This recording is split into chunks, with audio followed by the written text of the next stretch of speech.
मुस्कान जल्दी जबलपुरा पापड़ तनुष्को मुकुल ने मार दिया है। 16 साल की काव्या ने ये वॉइस नोट व्हाट्सएप पर अपनी चचेरी बहन को भेजा था, जो मध्य प्रदेश के पिपरिया में रहती थी।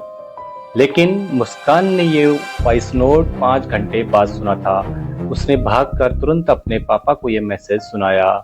अपने भाई और भतीजे की हत्या की खबर अपनी ही भतीजी के मुंह से सुनकर उनके पैरों तले जमीन खिसक जाती है। पिपरिया और जबलपुर के बीच लगभग 230 किलोमीटर की दूरी है, जिस वजह से चाह कर भी वो वहां नहीं पहुंच सकते थे। इसलिए उन्होंने जबलपुर में रहने वाले रिश्तेदारों को फोन कर इसकी खबर दी। लगभग 3 बजे Jabalpur police railway millennium colony के काव्या के घर पहुंचती है। जब पुलिस अंदर दाखिल हुई तो मंजर काफी भयानक था। काव्या के पिता की बॉडी पॉलिथीन से लिपटी हुई किचन में पड़ी थी। वहीं पूरे घर की छानबीन करने के बावजूद भी पुलिस को काव्या के छोटे भाई तनिष्क का कोई सुराग नहीं मिला था। तभी एक पुलिस वाले की नजर रेफ्रिजरेटर के हैंडल पर पड़ी। गौर से देखने पर उस पर खून लगा हुआ था। अनहोनी की आशंका के साथ जब उन्होंने उस रेफ्रिजरेटर को खोला तो उस शंका ने सच का रूप ले लिया। तनिष्क की बॉडी कंबल से लिपटी हुई थी। बॉडी की कंडीशन बता रही थी जिसने भी यह अपराध को अंजाम दिया है उसके सर पर खून सवार होगा। एक ऐसा शैतान जिसने 8 साल के मासूम को भी नहीं बख्शा था। अभी मां को गुजरे 1 साल भी नहीं हुआ था और अब परिवार के 2 लोग और जा चुके थे। लेकिन सबसे बड़ा सवाल ये था कि अपने पिता और भाई की खबर देने वाली काव्या आखिर कहाँ है। नमस्कार दोस्तों, मैं हूं आपका होस्ट सुरेंद्र। आज हम बात करने वाले हैं काव्या मुकुल केस के बारे में। इस घटना की शुरुआत होती है मध्य प्रदेश के जबलपुर से। यहाँ सिविल लाइन थाना क्षेत्र के अंतर्गत रेलवे मिलेनियम कॉलोनी है। यहाँ रेलवे में काम करने वाले कर्मचारी अपने परिवार के साथ रहते हैं, सरकारी क्वार्टर में रहते हैं। इसी जगह 364 फ्लैट में एक फैमिली रहा करती थी। इसमें घर के मुखिया राजकुमार विश्वकर्मा, इनकी 16-17 साल की बेटी काव्या विश्वकर्मा और 7-8 साल का बेटा तनिष्क विश्वकर्मा।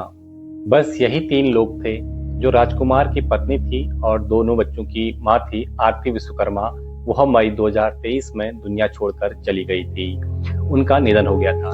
ये परिवार मूल रूप से एमपी के नर्मदापुरम के पिपरिया इलाके का रहने वाला था। पिता राजकुमार विश्वकर्मा रेलवे विभाग में कार्यालय अध्यक्ष थे।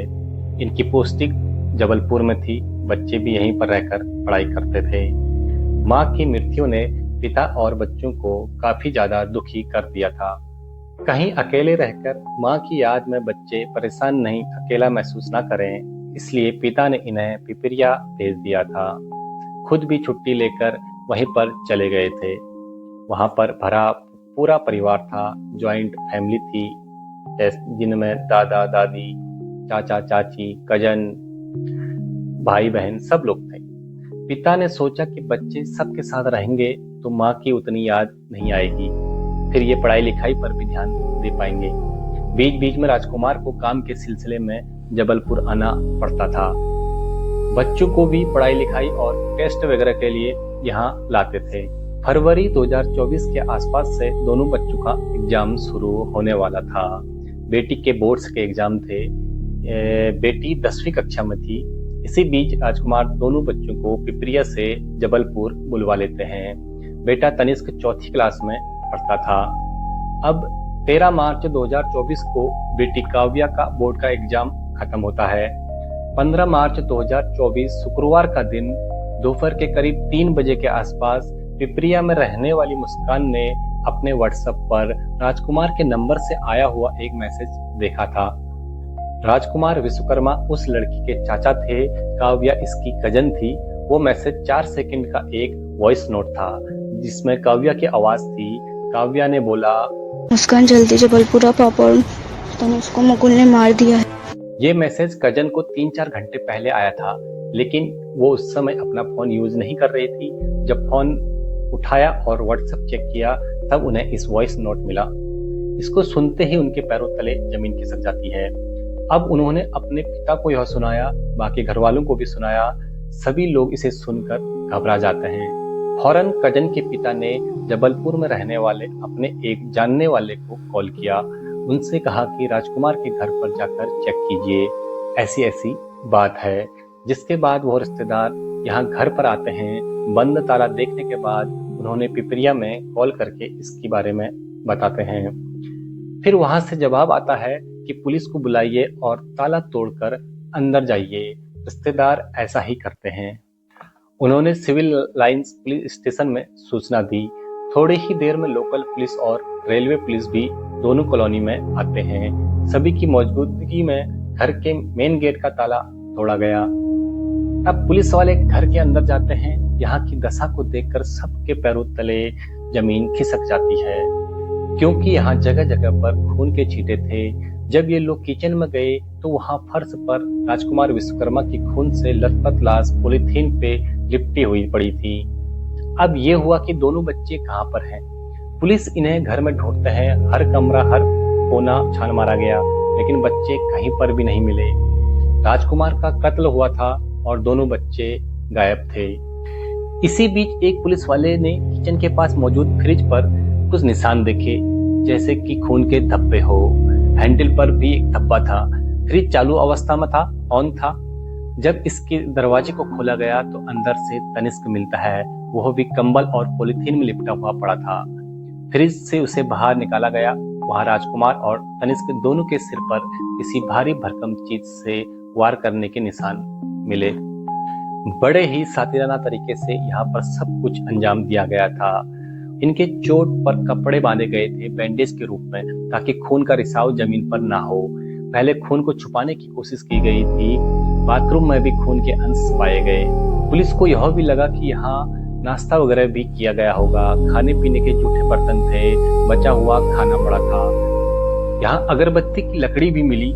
ऐसा लगा यहाँ पर खून की दुर्गंध को छुपाने के लिए अगरबत्ती जलाई गई थी, ताकि किसी को शक नहीं हो। यहाँ पर परिवार के 2 सदस्य तो मिल गए, पर तीसरी कहाँ पर है, यानी बेटी काव्या। अब उसको ढूंढने की प्रक्रिया शुरू होती है। यह भी डर था कहीं उसके साथ भी ऐसा कुछ तो नहीं हुआ है। काव्या ने अपने वॉइस नोट में एक लड़के का जिक्र किया था, जिसका नाम था मुकुल, क्योंकि काव्या ने भाई और पिता की कत्ल का इल्जाम इसी पर लगाया था। कहीं यही लड़का कत्ल के बाद काव्या को उठाकर अपने साथ जबरदस्ती ले तो नहीं गया हो। उधर पिपरिया में परिजनों को सब कुछ पता चल चुका था, तो वो लोग भी यहाँ के लिए रवाना हो जाते हैं। एक रेलवे अफसर के घर में एक सरकारी क्वार्टर में उनकी और उनके बेटे के साथ ऐसी चीज हुई है। बेटी भी लापता है। ये मामला न्यूज में आने लगा। संगीन मामला तो था ही। पुलिस भी काफी तेजी से अपनी जांच शुरू कर देती है। शुरू में 4 टीम बनाई जाती है। सबको अलग अलग काम सौंपे गए। पुलिस के पास शुरू से ही एक लीड थी, मुकुल। ये लड़का यहाँ जबलपुर के मिलेनियम कॉलोनी के राजकुमार विश्वकर्मा का पड़ोसी था। फ्लैट नंबर 361-626 में ये रहता था। इसके घर में माता पिता, एक बड़ा भाई और एक बहन थी।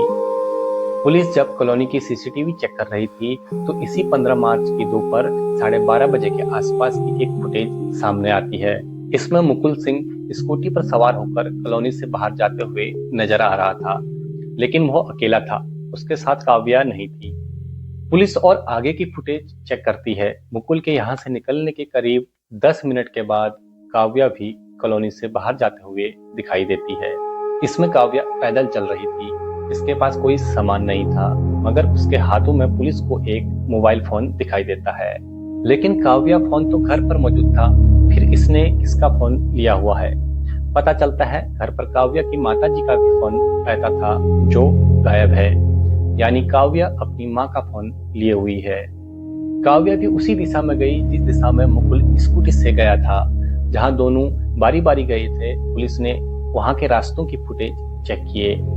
ये स्कूटी पास के railway station Madan Mahal railway station गई थी। जब पुलिस रेलवे स्टेशन के फुटेज चेक करती है तो यहाँ के पार्किंग एरिया में मुकुल के साथ काव्या उसकी स्कूटी पर बैठी हुई नजर आती है। ये दोनों कॉलोनी से अलग अलग निकले थे, मगर यहाँ रेलवे स्टेशन पे कैमरे में एक साथ दिखाई देते हैं। काव्या स्कूटी से उतरती है, फिर मुकुल ने स्कूटी को पार्क कर दिया। उसके बाद दोनों रेलवे स्टेशन के अंदर चले जाते हैं। ट्रेन पकड़ने। इतना पता चलते ही पुलिस की टीम पार्किंग एरिया में गई, वहां से स्कूटी को बरामद कर लिया। पुलिस ने उस समय के दौरान आने जाने वाले जितनी भी ट्रेनें थी उनके बारे में पता किया, साथ ही रेलवे स्टेशन के अंदर की फुटेज भी चेक करती है। आखिर ये लोग किस ट्रेन में बैठे होंगे। पुलिस और परिजनों को लगा कि मुकुल लड़की पर दबाव बनाकर उसे अपने साथ ले जा रहा है, क्योंकि इसके पीछे बहुत बड़ा एक रीजन था। परिजनों के अनुसार सितंबर 2023 में मुकुल काव्या को लेकर गायब हुआ था। पिता राजकुमार ने सिविल पुलिस स्टेशन में एफआईआर दर्ज कराई थी। 2 दिन तक तलाश करने के बाद पुलिस भोपाल में काव्या को रेस्क्यू करती है। लड़की 16 साल की थी और लड़का 21 साल का। नाबालिग बच्ची को इतनी समझ नहीं थी, वो खुद से निर्णय नहीं ले सकती थी। मुकुल उसको बहला फुसलाकर अपने साथ ट्रेन से एक रिजॉर्ट में लेकर गया था और उसके साथ अवैध संबंध बनाए थे। इसके चलते मुकुल पर पॉस्को एक्ट भी लगता है। 29 सितंबर 2023 को 15 दिनों तक जेल में रहने के बाद मुकुल को हाईकोर्ट ने जमानत दे दिया था। अब इतने संगीन चार्जेस पर उसको जमानत कैसे मिल गया, वो भी इतनी जल्दी, ये अभी आपको आगे पता चल जाएगा। खैर, इधर जब पुलिस रेलवे स्टेशन के अंदर की फुटेज चेक कर रही थी, इसमें मिला कि ये प्लेटफॉर्म नंबर 1 से अंदर तो गए, लेकिन प्लेटफॉर्म नंबर 4 से बाहर आ गए। दोपहर 12:59 पर इन्होंने प्रवेश किया और 2 मिनट के अंदर ही दूसरे प्लेटफॉर्म से बाहर निकल गए। आखिर इन्होंने ऐसा क्यों किया, ये भी एक सवाल था। ऐसे ही पुलिस सीसीटीवी के जरिए मुकुल और काव्या का पीछा कर रही थी। स्टेशन से बाहर निकलने के बाद दोनों बस स्टॉप पर जाते हुए दिखाई देते हैं। ये एक पीली रंग की बस में जाकर बैठते हैं जिस पर कृष्ण कुंज लिखा हुआ था। अब पुलिस इस बस के ड्राइवर और कंडक्टर के बारे में पता करती है। कई सारी टीम बनाई गई। 4 टीम तो परिजन और पड़ोसियों से पूछताछ कर रही थी। इधर पुलिस उस बस के बारे में पता कर लेती है। उसके कंडक्टर से पूछा गया तो वह इन दोनों को पहचान जाता है कि हाँ, यही दोनों इस बस पर बैठे थे। उसने अपने रिकॉर्ड चेक किए, बताया कि लड़का और लड़की ने कटनी के लिए टिकट कराई थी, मगर बस जब आधारताल नामक जगह पर पहुंची तो दोनों बस को रुकवा कर वहीं उतर जाते हैं। कहते हैं कि दवाई लेनी है। अब पुलिस की टीम आधारताल गई, वहां के कैमरे चेक किए, अलग अलग बसों के ड्राइवर और कंडक्टर से पूछताछ किया गया। तभी एक दूसरी बस मिल जाती है जिसमें दोनों वापस से बैठे थे कटनी जाने के लिए। इस बस में भी कटनी तक की टिकट कटाई थी, मगर ये फिर बीच में सिरोहा नामक जगह पर उतर जाते हैं। अब पुलिस सिहोरा आ गई, वहां पर पता किया कि कौन सी बस में वो लोग बैठे होंगे। यहाँ पर भी एक बस मिलती है जिसमें दोनों बैठे थे कटनी जाने के लिए। ये लोग इसी बस में कटनी तक जाते भी हैं। जबलपुर से कटनी तक की दूरी जो थी 95 किलोमीटर थी। यहाँ एक बस से डायरेक्ट भी जा सकते थे। फिर भी यहाँ पर मुकुल ने काव्या के साथ 3 बसें चेंज की। कटनी के बाद पुलिस इन्हें ट्रेस नहीं कर पाती है। ये लोग कटनी में ऐसी जगह पर उतरते हैं न जहाँ कोई कैमरा था और न कोई भीड़भाड़ थी, इसलिए ये यहाँ से गायब हो गए। पुलिस की जद्दोजहद यहीं पर ठहर जाती है। काव्या अपनी माँ का फोन लेकर गई थी जो कि स्विच ऑफ था। मुकुल ने भी कोई और नंबर ले रखा था, उसका भी फोन स्विच ऑफ था। अब इन लोगों की लोकेशन कैसे पता किया जाए? फिर भी पुलिस ने इनके फोन को सर्विलांस पर रखती है। बैंक अकाउंट्स पर भी नजर रखी जाती है, क्योंकि काव्या अपने पिता का एटीएम कार्ड भी लेकर गई थी। मुकुल के घर पर भी जाकर पूछताछ किया जाता है। घर पर मुकुल के बड़े भाई थे। मुकुल के पिता आरपी सिंह कहीं गए हुए थे और माँ और बहन 22 फरवरी से नानी के घर आगरा गए हुए थे, जो कि उत्तर प्रदेश में है। आरपी सिंह मूल रूप से मथुरा के रहने वाले थे। इन दोनों जगहों का पता चलते ही पुलिस ने मथुरा और आगरा के साथ अयोध्या और वाराणसी की पुलिस से भी बात किया, उनको भी अलर्ट किया। क्या पता कि मुकुल काव्या को लेकर वहीं पर गया हो। अब जो है, पुलिस कॉलोनी के पिछले दिनों की सीसीटीवी फुटेज भी चेक कर रही थी, यानी घटना से पहले की। 16 मार्च को पोस्टमार्टम की प्रक्रिया पूरी होने के बाद राजकुमार और तनिष्क का शव परिजनों को सौंप दिया गया। इसी दिन पिपरिया में इनका अंतिम संस्कार हुआ। राजकुमार की फैमिली में कोई बचा तो था नहीं, बस काव्या बची थी जो मुकुल के साथ गायब थी। राजकुमार के बड़े भाई ने अपने छोटे भाई और भतीजी का अंतिम संस्कार किया। इन घटनाओं और शिकायतों के आधार पर पुलिस संज्ञान ले रही थी और जांच कर रही थी। घर में सबका रो रो कर बुरा हाल था। जल्द ही यह परिवार पिपरिया शिफ्ट होने वाला था। मगर अचानक से सारी घटनाएं घटित हो गई। धीरे धीरे घर वालों को एहसास होने लगा कि काव्या मुकुल के साथ मिली तो नहीं है। अगर वह लड़का जबरदस्ती करके ले गया तो काव्या के पास मोबाइल है, वह कॉल कर सकती थी, आसपास चल रहे लोगों से मदद ले सकती थी। मगर फुटेज के अनुसार वह लड़की उस लड़के के साथ आराम से हाथ पकड़कर चल रही है, कभी उसके पीछे पीछे चल रही है। उसके पास कई बार मौका मिला था मुकुल के चुंगल से भागने का, लेकिन वह उसके साथ थी। उनके चलने के अंदाज से लग रहा था दोनों साथ में हैं, साजिश में एक साथ हैं। आगे की जांच में पुलिस को 15 मार्च की एक और फुटेज मिलती है, जो कि शाम के 3 बजे की थी। इसमें मुकुल काव्या के घर के पास जाते हुए दिख रहा था। ये बारी बारी कुछ सामान लेकर उसके घर की तरफ जा रहा था। इसने अपने हाथ में ग्लव्स वगैरह भी पहन रखे थे और साथ में एक बैग भी लिए हुए था।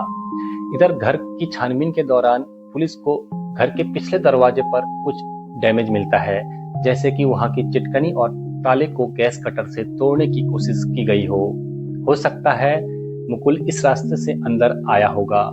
कैमरे में भी वह घर के पिछले हिस्से की तरफ जाता दिख रहा था। अब पुलिस के मन में एक और सवाल उठता है, अगर काव्या उससे प्यार करती थी, उसकी मर्जी से घर के अंदर मुकुल आया था, तो उसने दरवाजा क्यों नहीं खोला था? उसको गैस कटर के इस्तेमाल करने की क्या जरूरत थी? आखिर मुकुल ने जबरदस्ती एंट्री क्यों ली? कुछ पड़ोसियों और वॉचमैन से पता चला कि उन्होंने 15 मार्च की सुबह 7:30 बजे के आसपास काव्या के चीखने की आवाज सुनी थी। उसने पापा शब्द कहकर पुकारा था, वो भी जोर से। क्योंकि आवाज केवल एक ही बार आई थी, तो हो सकता है कि बेटी ने कुछ देख लिया हो, कोई सपना देखा हो। पड़ोसियों के बयान से पुलिस को समझ में आया कि हत्या उसी समय हुई होगी जब काव्या ने चीखा था, यानी कि 7:30-8 बजे के आसपास। उसने अपना वॉइस मैसेज कजन को करीब 12 बजे के आसपास भेजा था। ये घर से निकली थी 12:40 के आसपास। हत्या के बाद कई घंटों तक मुकुल और काव्या उसी घर में थे। इन दोनों ने आराम से नाश्ता वगैरह भी बनाकर खाया और फिजिकल रिलेशन भी बनाया। जब इन्हें लगा कि अब निकलना चाहिए, तो काव्या अपनी कजन को मैसेज भेज देती है। मुकुल के भाई से पता चला कि जब मुकुल के ऊपर पॉक्सो एक्ट लगा, वह जेल में रहा, फिर जब वो बाहर आया तो पहले के मुकाबले ज्यादा गुस्सैल हो चुका था। ढंग से किसी से बात नहीं करता था, कॉलोनी के बच्चों से भी बात करना बंद कर दिया था। वो कुछ बाहरी लड़कों से दोस्ती करने लगा था, जो कि कॉलोनी में आकर घूमते थे। इसके चलते पड़ोसियों ने मुकुल के माता पिता से शिकायत भी की कि मुकुल से कहिए कि वह अपने दोस्तों को कॉलोनी में ना बुलाए। जेल से निकलने के बाद मुकुल को मूवीज देखने का बहुत शौक हो गया था। वह तेलुगु, तमिल, मलयालम जैसी भाषाओं की मूवी हिंदी डबिंग में देखा करता था। खास तौर से क्राइम थ्रिलर मूवीज उसे ज्यादा पसंद आने लगी थी। कहीं ऐसा तो नहीं कि वह इन मूवीज से हत्या का आइडिया ले रहा था? कहीं भागने का प्लान तो नहीं बनाया? थोड़ी छानबीन करने पर पुलिस को ऐसे ही कुछ मूवीज मिलती है, जिससे एहसास हुआ कि मुकुल ने वारदात को अंजाम देने से ज्यादा पुलिस से बचने के लिए इन मूवीज का आइडिया लिया है। दोनों पूरी तैयारी के साथ भागे थे। मुकुल ने अपने सर्टिफिकेट, लीगल डॉक्यूमेंट वगैरह भी रख लिए थे, जो भी एक नौकरी में चाहिए होते हैं। क्या पता कि दोनों भागकर कहीं सेटल हो जाएं। काव्या अपने पिता का एटीएम कार्ड लेकर गई थी, जिसे पुलिस फ्रीज नहीं करती है। सोचा कि इसके जरिए लोकेशन पता करेंगे कि वो कहाँ पर है। 17 मार्च को काव्या अपना फोन ऑन करती है। कुछ वक्त के लिए एटीएम से 10,000 भी निकाले गए। 18 मार्च को इनकी लोकेशन पुणे में मिलती है। वहां पर एक रेस्टोरेंट में काव्या ने एटीएम से पेमेंट किया था। फौरन पुणे की पुलिस को अलर्ट किया गया। यहाँ से भी एक टीम वहां के लिए रवाना होती है, लेकिन जब तक पुलिस वहां पहुंचती है, ये रेस्टोरेंट से गायब हो चुके थे। अब यहाँ के कैमरों से इनका पीछा किया जाता है। पता चला कि विशाखापट्टनम जाने की ये तैयारी में है। अब टोटल 8 टीम इनके पीछे लगाई गई। पुलिस ने मुकुल पर 10,000 का इनाम भी घोषित कर दिया। देश के अलग अलग राज्यों की पुलिस को अलर्ट किया जाता है, पोस्टर छपवाए जाते हैं। सोशल मीडिया पर तो पहले से ही खबर चल रही थी। ये दोनों कभी बस में, कभी ट्रेन में, यहाँ तक कि कभी बाइक से भी ट्रेवल करते थे। इनकी लोकेशन नेपाल और बांग्लादेश के बॉर्डर पर भी मिली थी। वहाँ की पुलिस को भी अलर्ट किया गया। उसके बाद इनकी लोकेशन जबलपुर के बाद कटनी, इंदौर, पुणे, उड़ीसा के कई जिले कोलकाता, गुवाहाटी, वाराणसी, मथुरा की कृष्ण जन्मभूमि जैसे अलग अलग लोकेशन में सीसीटीवी कैमरे में कैद हुए थे। फिर वृंदावन, चंडीगढ़, अमृतसर, हरिद्वार भी गए। अभी तक 60 से 65 दिन बीत चुके थे, यानी कि करीब 2 महीने, लेकिन पुलिस इन तक पहुंच नहीं पाई थी। अब तारीख आती है 28 मई 2024। रात का समय था। हरिद्वार के एक सरकारी हॉस्पिटल में उसके कंपाउंड से रक्षा समिति की एक महिला पुलिस कर्मी गुजर रही थी। उन्होंने एक बेंच पर किसी लड़की को सोते हुए देखा। उसके साथ एक लड़का भी था। ये पास जाकर उनको ध्यान से देखती है। पता चला कि ये दोनों तो वही है जिनकी तस्वीर सोशल मीडिया और पोस्टर के रूप में पूरे देश में सर्कुलेट हो रही थी। उन्होंने आसपास के लोगों को बुलाया, सबके सामने इन दोनों से इनका नाम पूछा। लड़का कहता है कि वो अपना सामान लेकर आता है और भाग जाता है। लड़की वहीं पर थी। लड़का चला गया और लौटा नहीं। लड़की अपना नाम बताती है, काव्या विश्वकर्मा। इसके बाद हरिद्वार पुलिस को सूचना दी गई। वो इसे अपने साथ ले गए। फिर हरिद्वार पुलिस ने जबलपुर पुलिस को सूचना दिया। पुलिस को जो भी चीजें जाननी थी सब कुछ काव्या से पता चलने वाला था। काव्या अपने प्रेमी मुकुल के साथ जब पहली बार भागी थी, यानी सितंबर 2023 में, तो पिता के दबाव में उसे मुकुल के खिलाफ अनैतिक कृत्य की रिपोर्ट लिखानी पड़ी थी। पिता इस रिश्ते के खिलाफ थे क्योंकि काव्या बहुत छोटी थी, 10वीं में पढ़ती थी। अभी पढ़ाई भी पूरी नहीं हुई थी। उन्होंने कहा कि पहले पढ़ाई पूरी कर लो, उसके बाद देखेंगे। काव्या के पिता ने मुकुल के पिता को भी बोला कि अपने बेटे को समझा लीजिए, लेकिन काव्या ने कोर्ट में मुकुल के समर्थन में बयान दिया कि वह अपनी मर्जी से भागी थी। जो भी हुआ था दोनों की सहमति से हुआ था। इसके चलते 50,000 का पर्सनल बॉन्ड लेकर मुकुल को जमानत मिल गई थी। मोटे तौर पर अदालत इसलिए पैसे लेती है ताकि आरोपी फरार न हो जाए। बेल की प्रक्रिया पूरी होने के बाद ये पैसे लौटा दिए जाते हैं। यह एक तरह का सिक्योरिटी डिपॉजिट होता है। जब मुकुल 15 दिन जेल में रहने के बाद बाहर आया, तब से उसके दिलो दिमाग में राजकुमार विश्वकर्मा के लिए एक नफरत उपज गई और फिर उसने यह जघन्य अपराध को अंजाम दिया। काव्या के पकड़े जाने के 2 दिनों के बाद, यानी 31 मई को, मुकुल जबलपुर सिविल लाइन थाने में सरेंडर कर देता है। चेहरे पर कपड़ा बांधे वह खुद बोलता है, मैं मुकुल सिंह हूं, मैं राजकुमार और तनिष्क को मैंने ही मारा है। दोनों गिरफ्तार हो जाते हैं। काव्या नाबालिग थी तो जुवेनाइल जस्टिस बोर्ड केस में उसका केस चलता है और मुकुल अडल्ट कोर्ट में मुकुल का केस चलता है। अब चार्जशीट दाखिल हो चुकी है। पूरा जबलपुर सदमे में था। रेलवे कॉलोनी में आज भी लोग डरते हैं। अपना ही खून इतना बेरहम कैसे हो सकता है। ये कहानी सिर्फ एक डबल मर्डर केस नहीं, बल्कि फैमिली प्रेशर और रिवेंज की कहानी है। प्यार जब हद पार कर जाए तो क्या होता है। कमेंट में बताओ आपको सबसे शॉकिंग क्या लगा। अगली ट्रू क्राइम स्टोरी के लिए सब्सक्राइब करो, बेल आइकॉन दबाओ, लाइक करो और अगर यह स्टोरी दिल दहला गई तो शेयर करो ताकि और लोग सतर्क रहें। मिलते हैं अगले क्राइम सीन्स पे। अपना ध्यान रखिए। जय हिंद।